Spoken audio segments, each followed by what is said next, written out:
Oh, hey now, it's Brace for Impact, and I'm your host, Mike Gilbert, and I'm going solo on that ass, but it's still the same. We're talking TNA wrestling. We got two shows to talk about. We have the Thanksgiving episode that aired, well, Thanksgiving, obviously, which was interesting to say the least. It was a collection of matches that they had recorded like during dark matches all throughout the year. So an improvement over what they normally do, which is what they normally do is like they've done IPWF, the 80s throwback one. They've done Russell House, and then they've just like done compilation like of matches. Like I think last year they did a best of Thanksgiving. So they aired a best of when they used to have enough money to be able to run on Thanksgiving, but now they're too poor. So they did that, and but this week they actually did a compilation of their dark matches throughout the year, which I think is an improvement. It's still not what I want it to be in, of course. I'll get into my rant during the Thanksgiving rundown. I'm not going to spend too much time on that episode since none of the matches, some of the matches were actually pretty good, but they didn't really have any stakes. So it didn't really feed into any modern storylines, which so that makes it not that interesting. Also get into Turning Point. Turning Point was an interesting show. I actually thought it was pretty good overall, although two matches in particular kind of like stunk. So we'll get into that, and of course we'll talk about the production. But our top story that I want to get into, if you want to hear me talk about TNA signing the Hardy Boys and signing Lei Ying Lee, I already did that earlier this week. So that's not going to be on this episode. I already I put it out on Patreon, and then I did a full video that's out on YouTube right now. So just kind of a rundown. So go there and check it out. I gave all my thoughts there. None of my thoughts would be surprising to anybody that listens to the show. I think the Hardy Boys have been a home run for TNA. And I think TNA has been a home run for the Hardy Boys. I think that the two parties are perfect for each other right now at this stage in their like where TNA sits at it among the wrestling marketplace, the wrestling landscape. I think TNA is perfect for the Hardy Boys, and I think the Hardy Boys are perfect for TNA. They bring a star power and an energy level, just because they're just such big stars. I think they bring up the crowd. They have so many people will go to TNA just to see the Hardy Boys because they grew up watching the Hardy Boys. And TNA has not had that in a long time. TNA has had a lot of former WWE stars on their show. And then, of course, the Hardys were in TNA for a long time, too. But in recent years, they've had a lot of former WWE stars on their show, but nobody was like, well, I'm going to go see this act. There was nobody coming to TNA just to see a specific former WWE act, right? But they have that in the Hardy Boys right now. They have that hey, I grew up watching the Hardy Boys. The Hardy Boys are mega stars, and they have such equity with the audience. They've been around forever. They have a traveling fan base, and what they bring to the table is exactly what TNA needs. It's been kind of a shot in the arm to their box office business. So I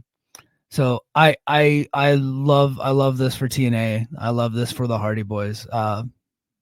Perfect match. And of course, Lei Ying Lee. Look, the Knockouts division had been depleted over the last year. They were having trouble finding replacements for a lot of the people that had left. And as it turns out, if you're a big star in TNA and you think you're guaranteed stardom in AEW, not the case.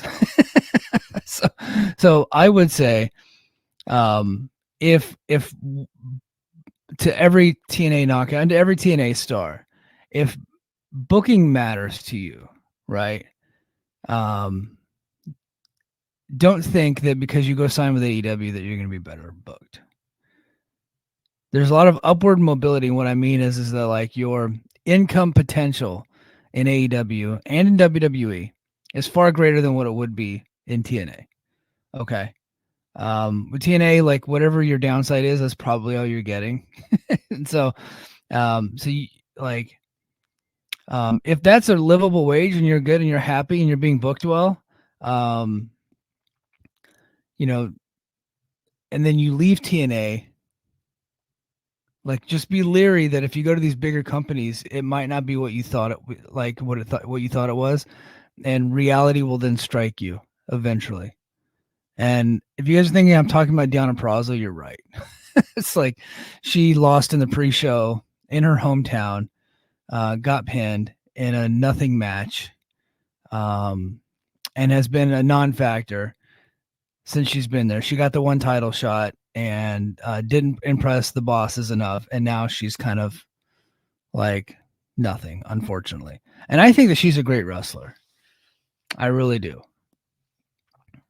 And I'm sure AEW is paying her a lot more than what she was making in TNA, but I don't think that TNA was like not paying her well either. I'm pretty sure TNA paid her a pretty decent wage. It's just probably it's probably just not as good as what AEW was offering. So look, that's the catch-22. Like that's the risk you take when you go to one of those bigger companies. Especially if you're a person that you've never been a major star at that level. But look, you like for Deonna, like she had to go and find out if she can make it at a high level. She had to know. And now she's finding out. And I'm not saying that she couldn't become a big star at a higher level. I'm just saying like you run the risk. Like here you're over in this company. You're a main event attraction. You're a big star in this company. They're always got you factored in to some of their bigger matches. And you've kind of seen it all, done it all there. You got to go and find out if you can do it in a bigger company.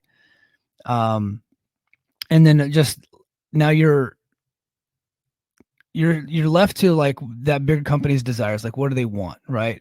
So you get there, you bring your act there, the same act that worked in TNA, you bring it to AEW, and it's just not an act that company wants. And that sucks. Like that sucks. But she had to take the chance. She had to take the risk. I hope it ends up working out for her. I hope AEW ends up seeing what TNA saw in her, but the audience just has not embraced her, and the management has not embraced her. And I think that she's just going to kind of be another person that kind of, she might in like 6 months get like another push, but it's a tough deal for Deonna. I feel bad for her. Because I think we've all seen what she's capable of, but it just has not worked out for her in AEW, and that sucks. And so, if you're like, say, Masha Slamovich, who probably this time next year is probably going to be a free agent. I don't know her contract status, by the way. I'm just like kind of doing math, and I'm on a swig of coffee. I'm just doing the math, considering how long she's been around in this company. Like, I get the feeling that this time next year we're going to be doing this dance that we're doing with a lot of the other talent, and her contract's going to be coming up. And if I were her, I would take a long look at the history of the latest, TNA stars that were kind of built from the ground up. Like Deonna had time in Ring of Honor, and she kind of had been around a little bit. She went to NXT, but she never really got on TV there. So really her name was made in Impact Wrestling. Her name was made in TNA. Okay. So if you're a homegrown TNA talent, especially on the female side, take a look at what has happened with those stars recently. I think Jordynne Grace is going to break that mold and kind of go to WWE and be a major contributor right away. I think she's got everything that they're looking for and everything that they want. So she's probably going to be an exception. But I think if you're Masha Slamovich, you'd probably take a look at what Deonna Purrazzo's going through and be like, is that my future? I don't know. I think that she's going to have to take that chance too, unless TNA comes up with a significant and more amount of money than what they're paying her right now. That's future tripping. That's just the way it goes. But yeah, let's go ahead and get to. Also, real quick, just get it out of the way now. Dave Meltzer updated his Bound for Glory count. I don't have the numbers in front of me, but he said that it was 6.7% lower at this point, this many weeks out from Slammiversary. at 7,400 television pay-per-view buys. Television pay-per-view buys. That's not counting streaming. You do like a 300% markup for streaming.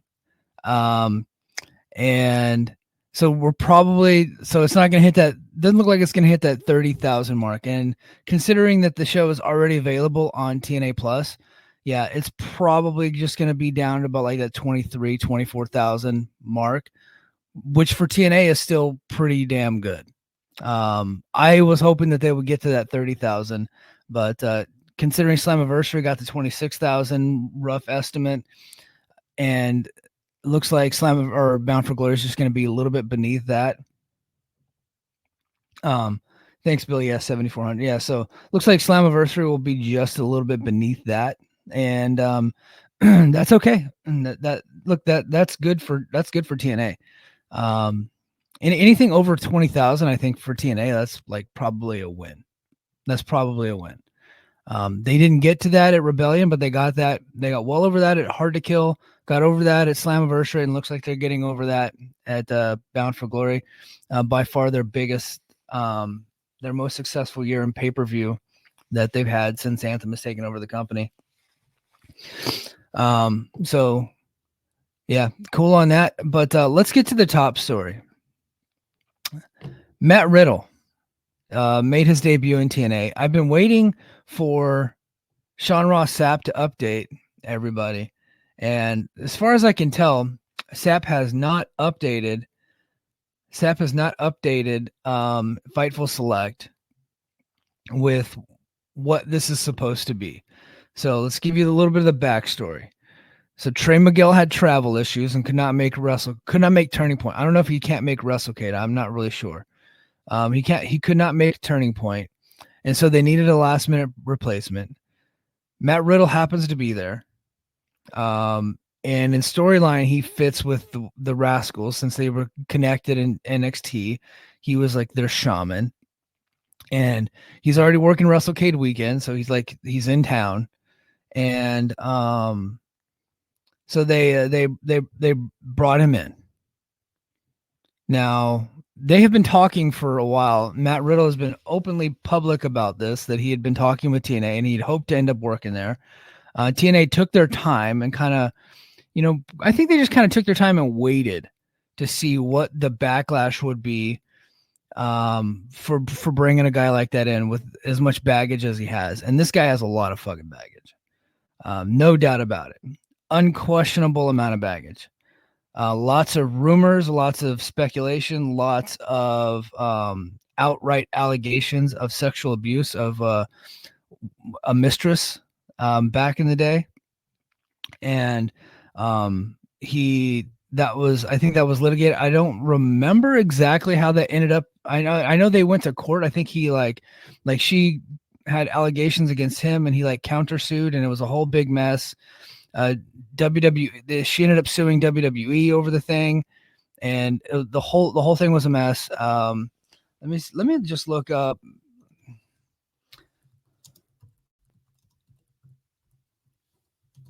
Yeah, so there was there was a big. Okay, so this is coming from. So Matt Riddle's forgotten speaking out allegation corroborated by a veteran wrestler. So yeah, this one was corroborated. Now he did have people on his side saying that it wasn't true. So I do think that, but it was Candy Cartwright had a sexual assault allegation against him. And includes how Cartwright shared a screenshot of a direct message where someone else in the wrestling business claimed that they witnessed Riddle admitting to, grabbing and pulling you into a parking lot in the middle of a show. And, yeah. And having sex with you without asking on a different occasion. So, and then the screenshot is right here. So that's a very credible allegation. Now, again, he has denied this, and he's denied it for a while. That also is important, but allegations are allegations. And when they're credible, it's like you're taking a risk bringing that guy in. You're taking a risk of not only, fan backlash, people who support you no longer wanting to support you. You take a risk of that guy kind of acting a fool while he's representing your company. So, but it's So bringing him in with the baggage that he has, that is a huge risk. I myself would avoid him because I don't think that the positives outweigh the negatives. Matt Riddle is an awesome wrestler. Matt Riddle is probably more charismatic than just about anybody in that company, outside of like Hendry and Hendry and Jeff Hardy and those guys. Like he's like, as far as charisma, like the guy has it. At one point, he was primed to be a top star in all of pro wrestling. His storyline, while this lawsuit was going on, his storyline with Randy Orton was like one of the top storylines in all of pro wrestling. When he was working the indies, he was a major star in the indies everywhere, and it was a big deal when he signed with WWE. And he had a good run there, but everything just went sour. He had these allegations against him, and during speaking out, again, WWE kept him around despite all those allegations. He did not get released because of these allegations. He got released because just overall like erratic and bad behavior, right? And there's been allegations of just drug issues, right? Like I know he had tested positive at one point, and then he just wasn't getting his stuff together. And then right after he was let go, he had an incident in an airport. So this could end up being a complete disaster. Or he also, Billy, didn't he also get an altercation with the TSA? Yeah, he was intoxicated and he had an issue with the TSA agent. So like, there's a lot of like, I'm telling you, like when you're bringing this guy in, it's a major, major risk. Now, again, I wasn't there. You weren't there. We don't know exactly what happened. It looks like there might have been a witness, but there was also some other witnesses that said that everything was consensual. I don't know. Like, not really my business, but like this guy has more than just that allegation. There's like a lot of other rumors about this guy's overall just like weird and creepy behavior while he's intoxicated. So you're bringing this dude in, and what's the goal here, right? If the goal was like, hey, we just needed a replacement and we just thought we'd pop the crowd, if we thought he'd just pop the crowd and we're not going to use him again, it's like, what's the point, right? Like you could have, like, it's turning point. Not that many people are going to watch this one. You could have, there was so many other people. I think that they're bringing this guy in. I do. Okay. Io brings up a good point. Shouldn't we give this riot act to MLW on this show? No, this is a TNA show. But everybody had a bunch of backlash to New Japan when they brought him in, but I don't know that the backlash so much was for just him in general. They got a lot of backlash for bringing him and Nemeth in, and then immediately, like right after they were released, and then immediately giving them title belts on their like debuts. Like if you remember, I think Matt Riddle beat Tanahashi for the TV title, and then Nemeth came in and won the international title, and so they were like put over right away.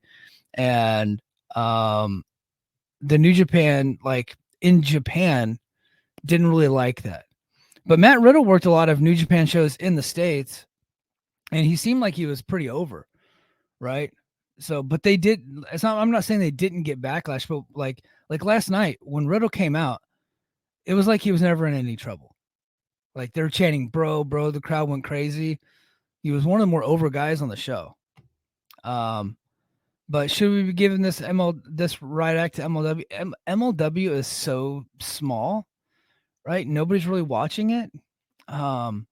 So it's one of those things. It's like my old chief used to say, the higher up the ladder you get, the more of your ass people will see. And it's getting more attention right now because TNA is a higher profile than MLW, right? There's not a lot of people giving MLW backlash over this because not a lot of people pay attention to MLW. That's just the way that it is.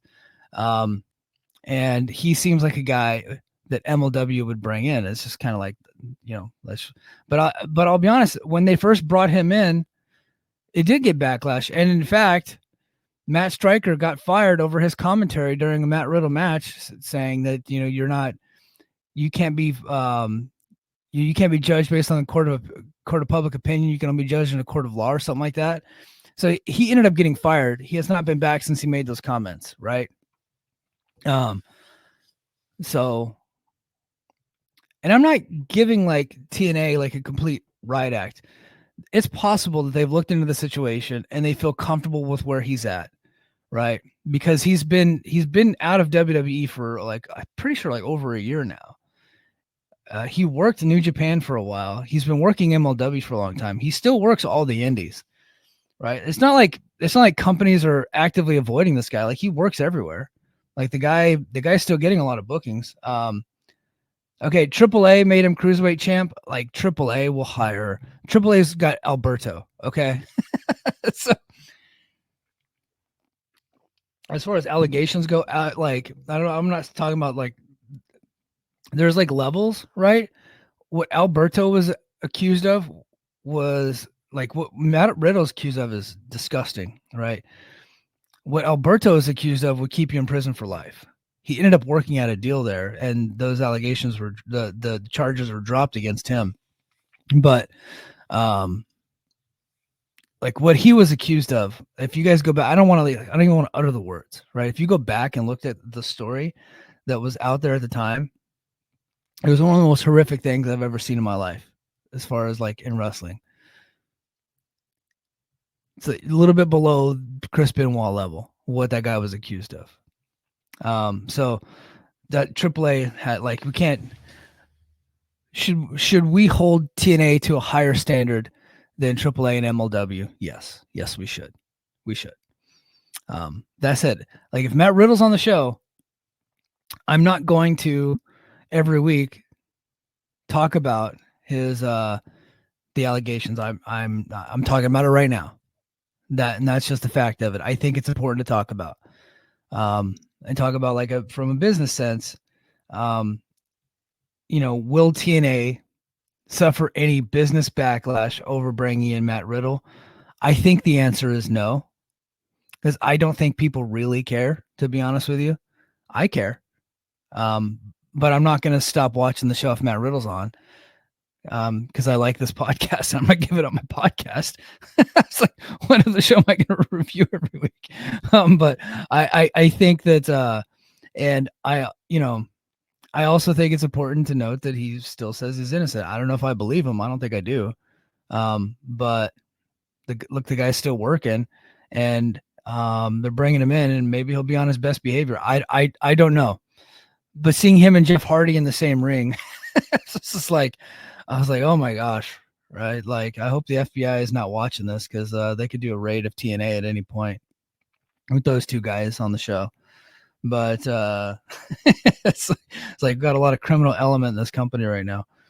But there's good and bad with Matt Riddle. The good is he's a great wrestler. He's a very charismatic guy.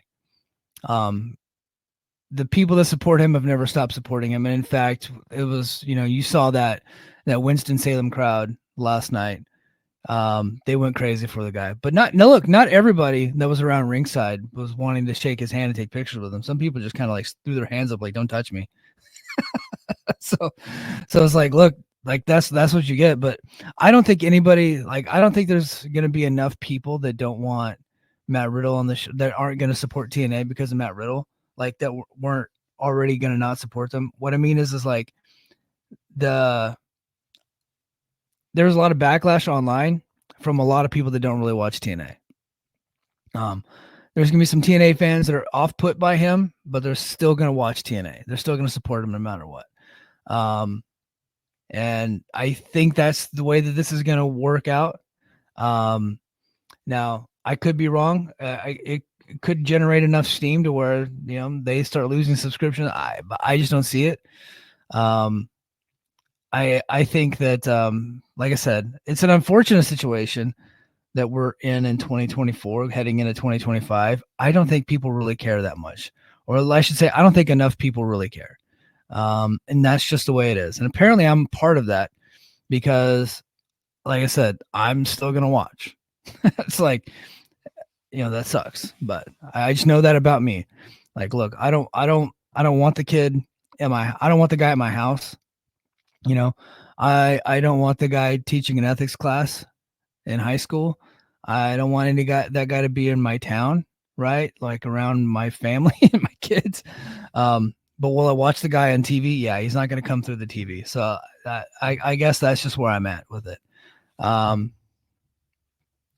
And Billy makes a good point. He says, I just think you could spend money more wisely.